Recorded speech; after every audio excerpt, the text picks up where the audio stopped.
Hello, and welcome to another edition of A Priest Abroad. Let me show you what I've been up to today. My little baby ratchet against that huge thing. Marvellous, isn't it? I've always had that one though. That's for my mini ratchet. I don't know what size it is, what size driver. Anyway, today I had a problem with me fat balls. They're getting eaten so quickly that I installed this thing, which is supposed to be a squirrel guard, and it has these internal caging, but the tight caging wasn't in there. I've just put that in today. I dismantled an old bird feeder and I've manhandled that wire netting down the central tube to actually slow up the pace with which my balls are being consumed. The woodpecker and the squirrels can really get through them. I'm not so worried about the songbirds. But anyway, it's going to be interesting. This certainly will slow the squirrels down. I'll see how the woodpecker gets on. But without that internal netting, they were just getting through them so quick. Now, what else? Let's see what else we've got today.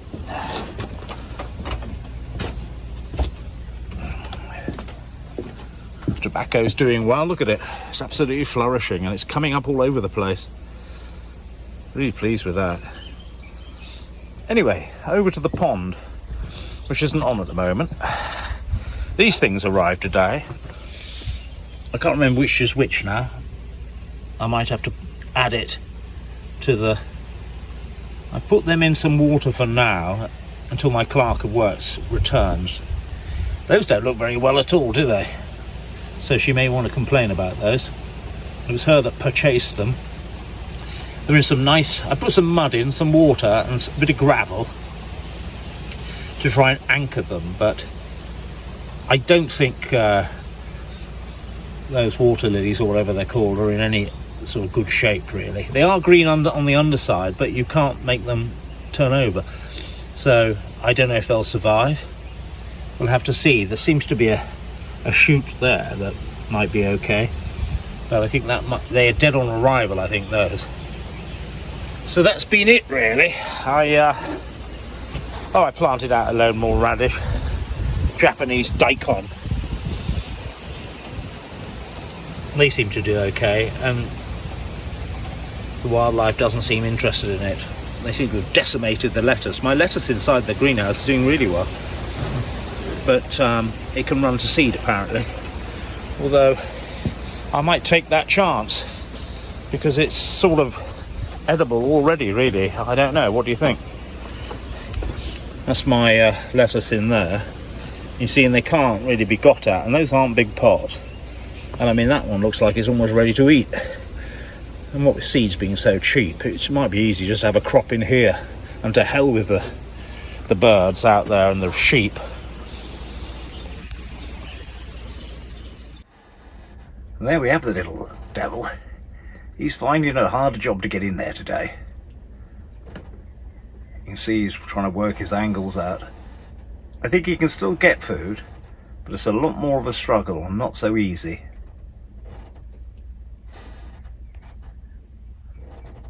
He's a big boy, that one.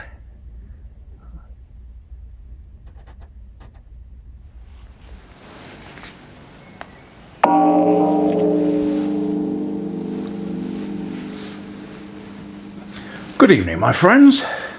Good to see you all again. Overcast day.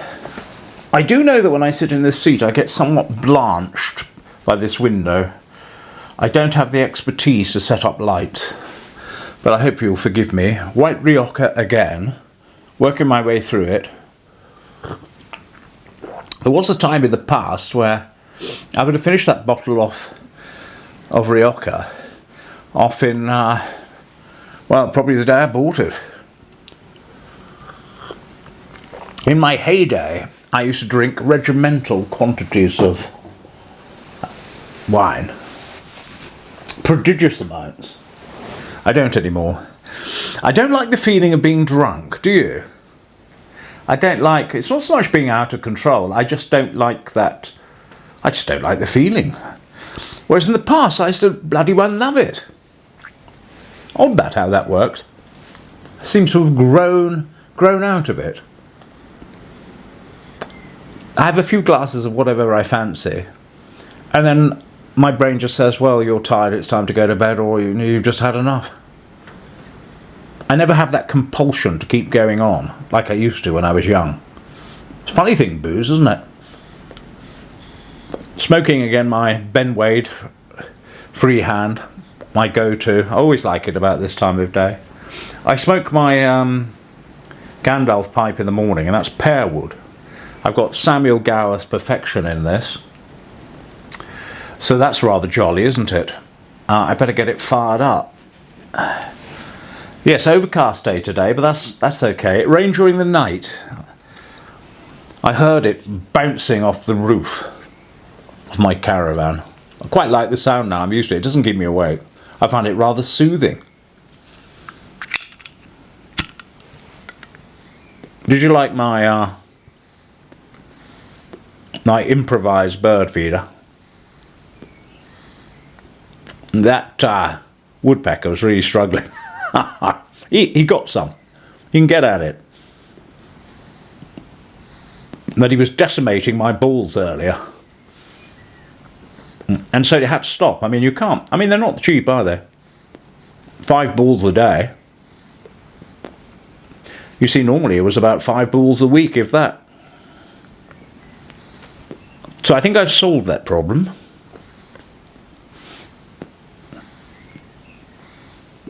I started the Land Rover up today just to warm it through, let it run.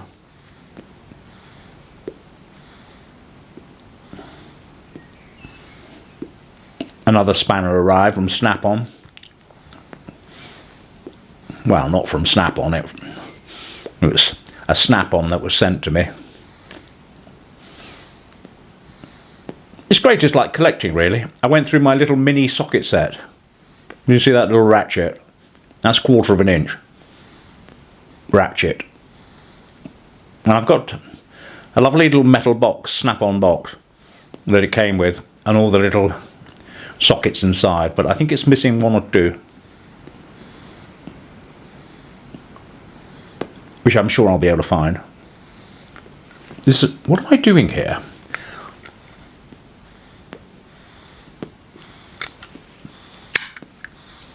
Running out of gas.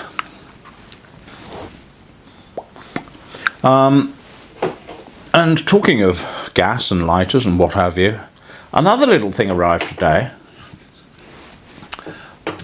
And it's very similar to my Dunhill lighter. This was only about £8. Bargain. But I want it for spares. It does work. Look at that little thing. One of those little sort of 30s, 40s lighters. You know, the sort, quite hefty. I mean, it's made out of one big solid block of brass that's been sort of chromium plated. Let's see if we can start it up. It needs a new wick. It needed gas, or whatever one puts in it, fuel. I put a flint in it because there was no flint in it. And I did get a flame, but I've been fiddling with the wick because I wanted a bigger flame. And all I ended up doing was decimating the old wick. So I need to buy some wicks. Let's see if I can I might be able to get a flame of some sort. Certainly getting a spark.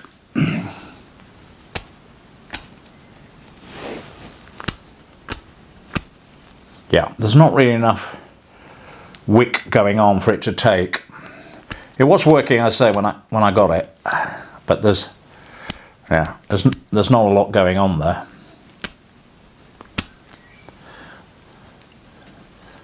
But I like these. Such basic engineering. But what I'd really like to do is rescue.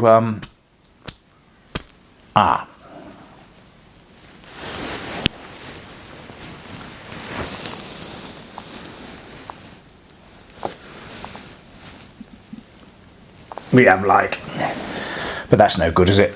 Unless you're smoking a little fag. Anyway, yeah, lovely little thing. Weighs a ton. I like it. So I'll get a new wick into that, I think, and see how we get on.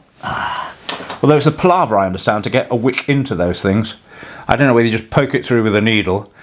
I did see one chap, he tied wire to the end of a wick and pushed the wire through and out the petrol hole and pulled it through. I think that's the correct way to do it, but we'll see.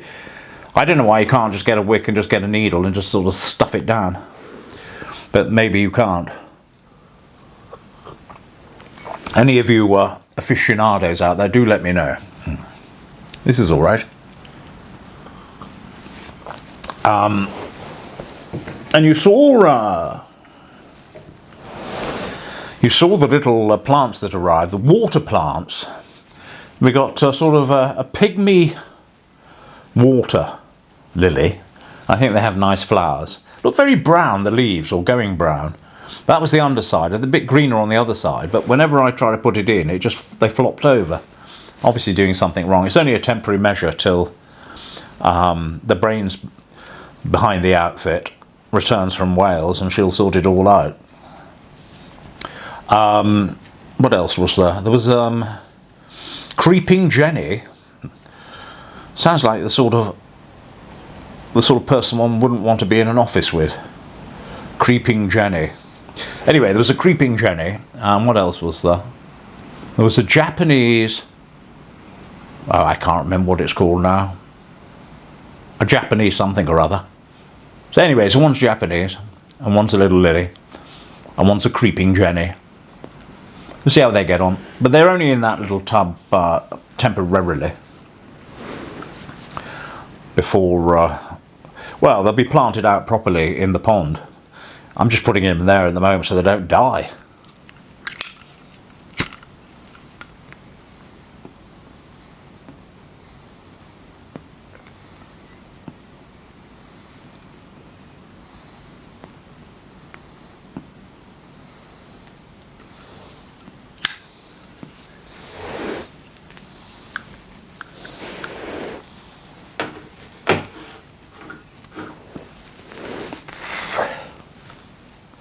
What else have I done?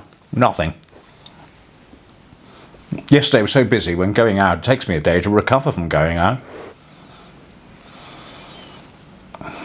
Thank you for all the messages of goodwill regarding my hip.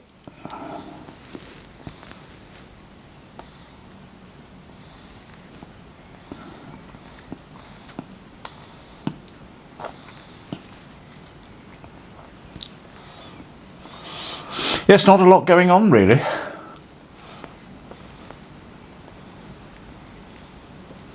I don't know what I've done all day, frankly. Do you ever get days like that?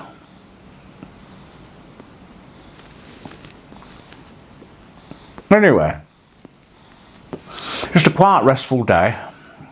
Not a lot. You need sometimes days downtime, don't you, to recover from heavily active days. Especially as you get older. I often wonder how people even manage to work for a living. Getting up all the time, going off to somewhere. Beavering away all day and having to drive all the way home. And I suppose we all did it though, didn't we, when we were younger? Maybe some of you are still doing it. I retired when I was 40.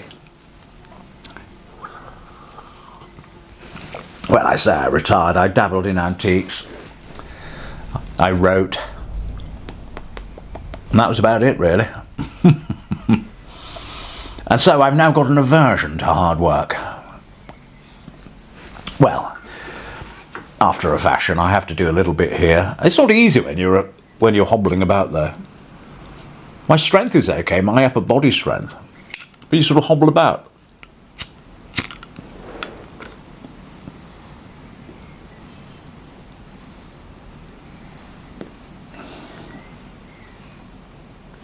Oh, thanks, Kirk in Kansas, one more time for your kindnesses. You'd be assured that I've had lots of messages of people praying for you and yours.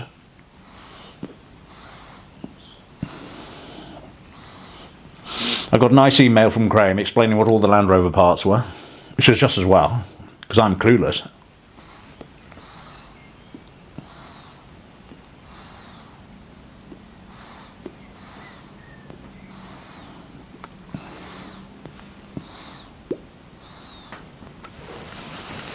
Oh, my beeswax has arrived. I'm going to melt it down in some sort of bain-marie with that gum turpentine and get all this lot waxed up in here.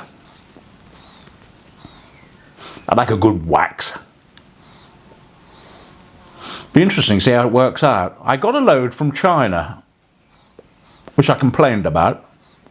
I think it was just coloured. Coloured yellow glycerol or whatever. What do they make it out of? Petroleum jelly or I don't know. And passing it off as beeswax. So I complained to Temu or whatever they're called. And they said I could keep it. And they refunded me. Well, they put it into my account to be used. So that was very good. So I've got a bloody great sack of candle making wax. Wouldn't use it for polish. I didn't want to try. You see, I couldn't trust it. You've got to be careful what you're rubbing into yourself. You know, when you make ointments and what have you, which I do sometimes, I get various essential oils and blend that with beeswax. I make all sorts of ointments. But the stuff that came from Amazon, that will be beeswax. Otherwise, that will be going back. I've got a rather nice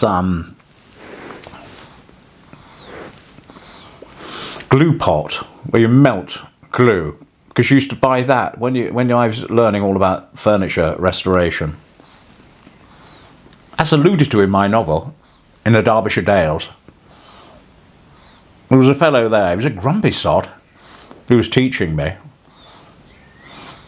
And it was part of my resettlement from the army. I went on an antique furniture restoration course. I had nice accommodation. I was in a little cottage. And I had a Land Rover then as well. I remember going down from Yorkshire in my battered old Land Rover. That was a 2.5 non-aspirated, 90. And it never broke down once. I had it for years. I never serviced it, never did anything with it, just filled it up. It was so old, it was so funny.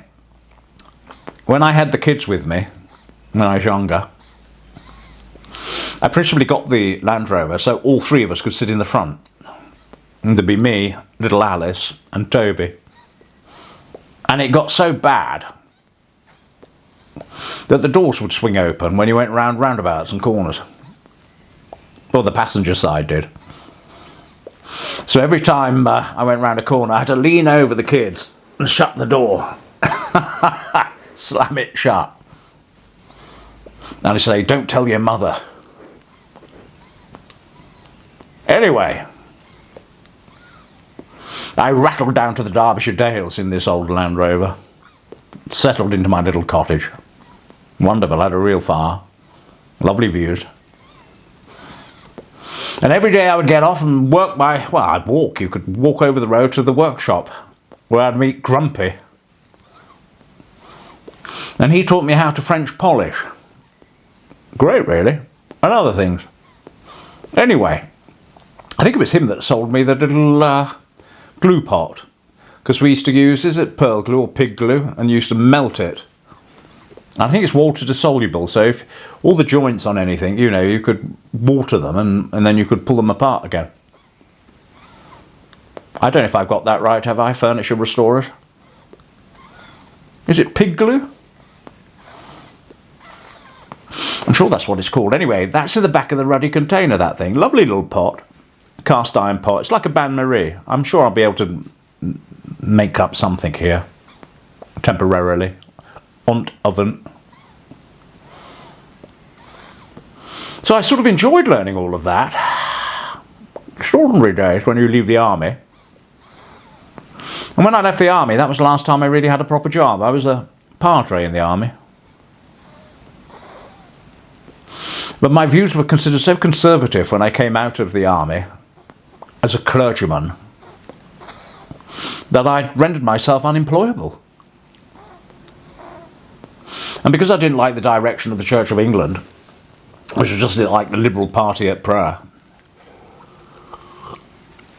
I thought, well, I I can't be bothered with it.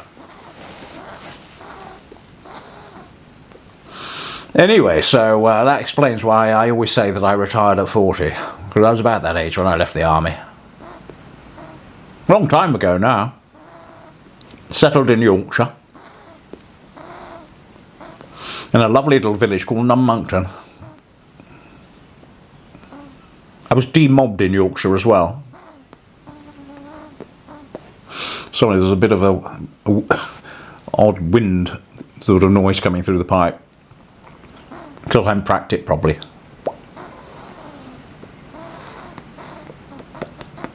I'm going to do that to annoy people now.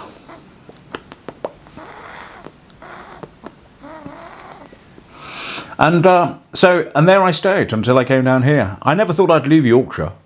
I was born in Yorkshire, in Harrogate.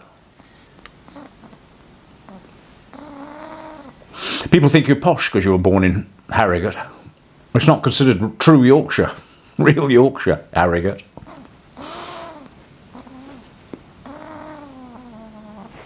That's going to drive you mad, isn't it? I'm going to have to tamp it down.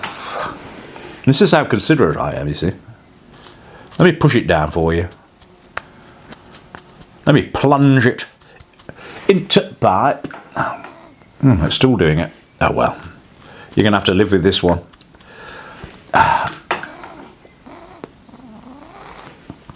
don't know what the answer is to that. Answers on a postcard. So yes, I never thought I'd come down here, let alone buy it sight unseen over the telephone, and end up living down here full time and selling the other place. I never thought I'd leave Yorkshire. I thought I'd leave that house in a box.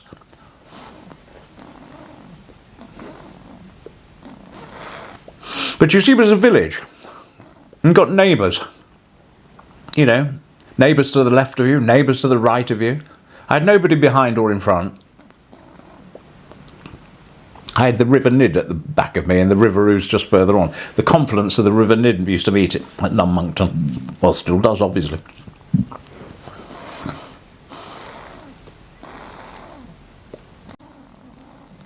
But it was a village, and it's great if you like village life.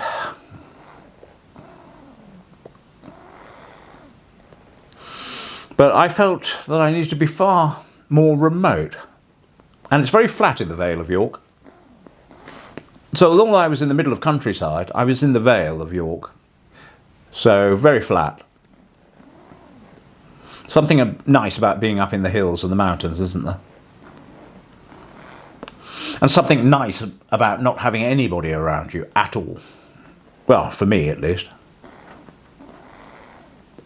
The one thing I missed was walking my dog Purdy around the village green every day. And just bumping into people and having a little bit of a chin wag. That was fun. And gawping at their homes and seeing what planning of permissions had been applied for and what they're doing next, etc. And there would always be new people coming into the village and always people exiting it. I miss keeping up with all that sort of gossip, really. There is a nice lady. She may even be watching the channel, and she did send me an email, and I haven't got around to responding. I really need to respond to her, and hopefully Caroline, she's called Caroline. I think it's something like that. She's going to praise me of all the local gossip and who's moving and who's moving in and who's moving out. But I miss that. But I don't miss any other aspect of it whatsoever apart from hot baths. And as I said on another video, I might sort that out by having a nice forest bath outside. Log fed. Nice tub. Fire it up in the forest.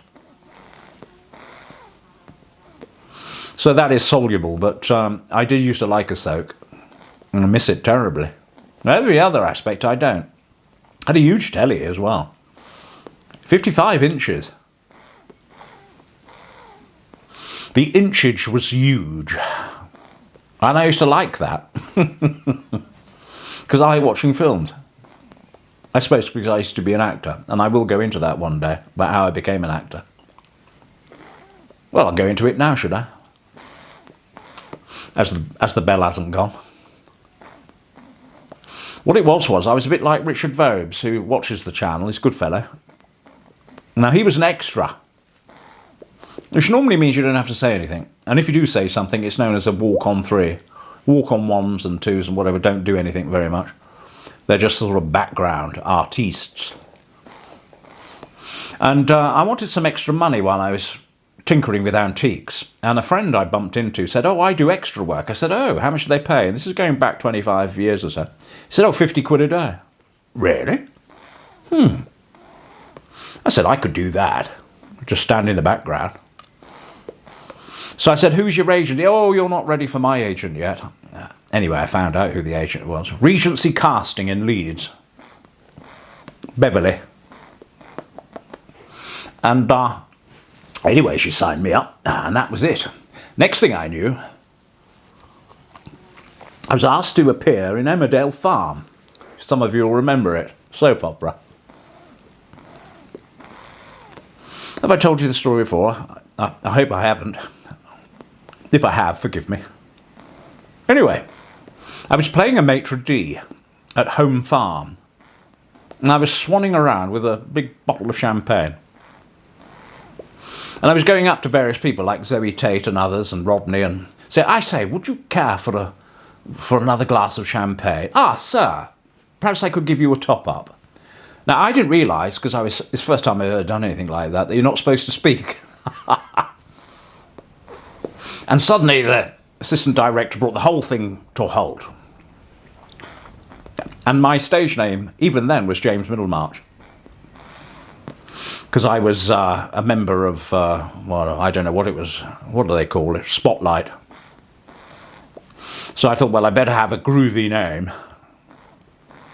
And what happened was, he came up to me, this chap, and said, I say, James, when we go for a take, do you think you could just do what you just did before? I said, I beg your pardon. Well, you know you were wandering about chatting away to everybody. I said, oh, yes, I can do that, no problem. So we went for a take, and that's what I did. Anyway, what happened then was that this cheque arrived in the post for all this money. And I thought, where's me 50 quid? And I got something like 350 quid or something. And Beverly phoned me up. I said, I don't know why they've given me all this money. I think, oh, it might be because I said something on the episode. She says, I'm going to have to upgrade you. So after that, I only got put forward for speaking parts. And then when I'd done enough speaking parts, I got another agent, which was even more upmarket. What were they called? IPM, I think they were called, or something or other. They were Leeds as well. And they only put me forward for movies and commercials and that sort of thing. And they were for proper acting roles. Not leads, obviously. And I bagged some marvellous parts. And I acted with Sean Bean and Sam Neill and various others. The one where I was acting with Sam Neill and Sean Bean, I couldn't believe it. I got the part. I have to, and you get what they call a recall. You know, you go to various auditions, then you get a recall. I thought, oh no, you know, they sort of shortlist you. 5-minute warning. I better finish this quick. Anyway, I got this part in an American TV series, Crusoe. But it was being filmed partially over here. And I bowl up to York to do my scenes. And I'm directed to this huge car park that's been taken over by HBO or whoever the production company were. And I was taken there by what they call a runner to my trailer. And there was fruit in there and flowers and a fridge full of drinks. Sean Bean was in a trailer next door. I thought, God, I've hit the big time. So after that, I really sort of thought to myself, well, I'm only going to do good parts from now on. And that's what I did. I just had a sort of... I never went to drama school. I just had a knack. for acting. And I appeared lots of times on stage, professional stage work, in Leeds and other places. I was in The Odd Couple, do you remember that? I played Murray, the New York cop. And afterwards, everybody thought I was an actual American. They were so convinced by my accent. I couldn't believe it when I started speaking like this. Anyway, I'm going to shut up because the bell's gone. I hope you enjoyed my little witter, my bit of banter for the evening. But it shows you why I am the way I am. I'm a thespian. Right, I'm going to go. Do keep the comments coming. Any advice is greatly appreciated. Lovely seeing you all again. I hope you're well. If you've got any prayer requests, let me know. And I'll probably see you on another video, God willing. This is Father John signing out. I'm going to go down to the caravan and finish me wine off. God bless.